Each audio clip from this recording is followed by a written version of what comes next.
In the distant past, the Bodhisattva was born as a majestic six-tusked white elephant, known as Chaddanta.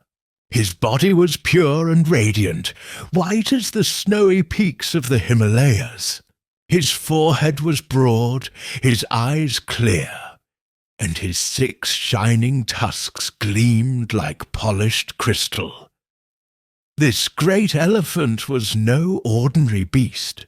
He dwelt deep within the lush Himalayan forests, leading thousands of elephants under his care. With a heart of compassion, he guided his herd with wisdom and calmness.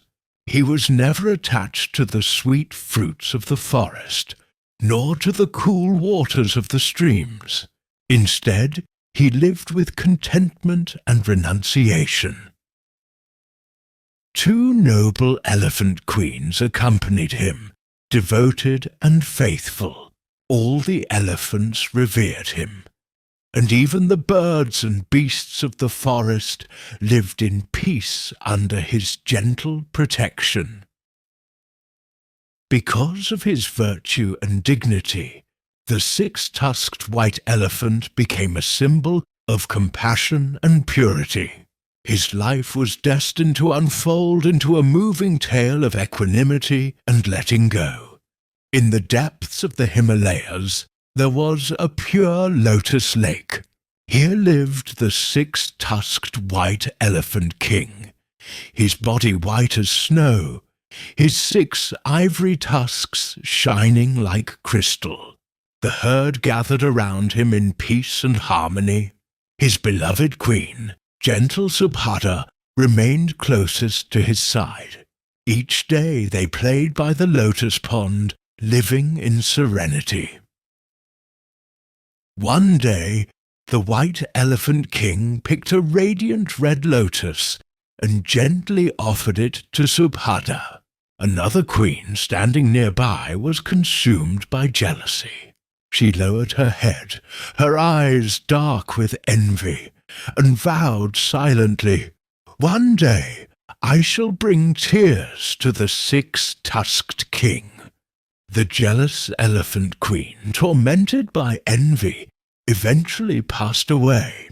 At the moment of death, her heart was still burning with hatred. She vowed with venom, "May I be reborn, and may I take revenge on the 6-tusked king." Because of this evil thought, she was reborn in the human realm as a princess of Magadha. Blessed with beauty and wit, she won the king's favor and became his queen. Yet the poison of resentment remained in her heart. One day, she overheard hunters speaking. Deep in the Himalayas lives a rare 6-tusked white elephant. His tusks shine like crystal, unique in all the world. The queen trembled as her past life memories surged. She knew it was none other than the white elephant king she once hated. Envy and hatred flared anew. With a soft and persuasive voice, she whispered to the king, "My lord, if those 6 ivory tusks were brought here, they would be treasures beyond compare, a true symbol of your majesty.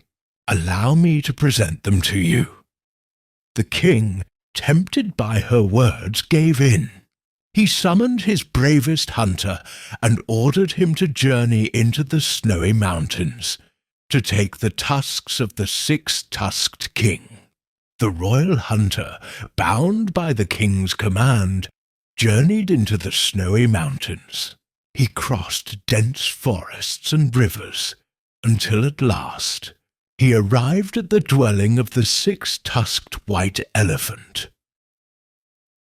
There stood the elephant king, majestic and radiant, his white body gleaming amidst the forest, and his 6 crystal-like tusks reflecting the sunlight like jewels of heaven.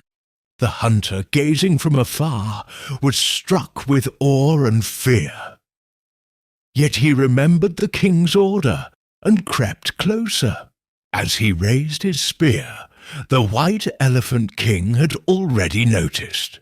But instead of fleeing or showing anger, he approached slowly, eyes filled with compassion, and spoke, "Good man, I know you come under royal command. It is not your fault. If the king desires my tusks, take them. May my body and suffering turn into blessings for the world." Then the great elephant knelt down, gently took the hunter's weapon with his trunk, and laid it aside. He made no resistance, offering himself freely. The hunter, overwhelmed, wept uncontrollably. His hands trembled, unwilling to harm such a noble being.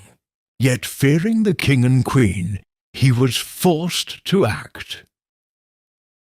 As the blade cut deep, blood poured over the snow. The white elephant endured the pain in silence, his heart repeating, "May this suffering not turn into hatred. May my sacrifice become a cause for the awakening of beings." The hunter, after great hardship, brought the 2 great tusks back to the royal palace.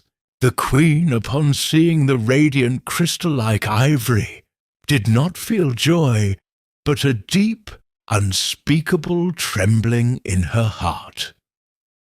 The ivory seemed to carry the gaze of the white elephant king, silent, compassionate, as if asking, "For one moment of jealousy, you caused my death.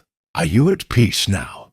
Before others, the queen forced a smile, yet in her heart she felt as though pierced by thorns.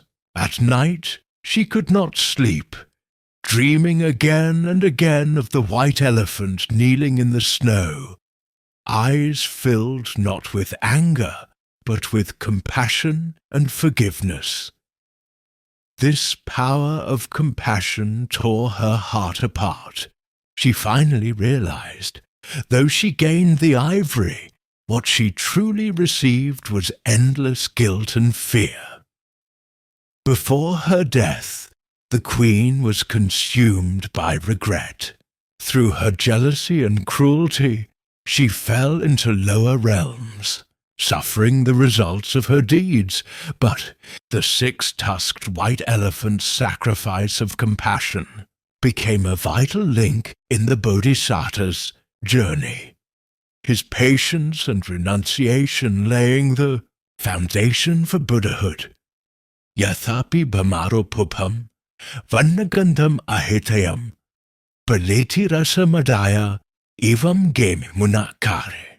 Translation: just as a bee gathers nectar from the flower without harming its color or fragrance, so too does the sage live in the world, taking only what is needed, harming none. After telling this story, the Buddha remained silent for a moment. The monks sat in awe, their hearts filled with reverence. The Buddha then revealed, the 6-tusked white elephant was none other than myself in a former life. Through compassion and renunciation, I endured suffering, paving the path to Buddhahood.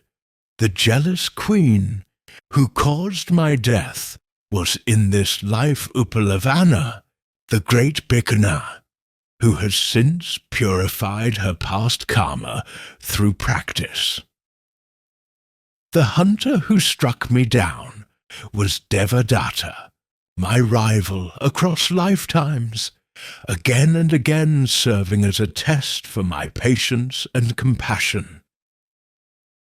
All these were not mere tales, but the unfolding of karma. The Buddha taught, evil deeds will bear fruit sooner or later.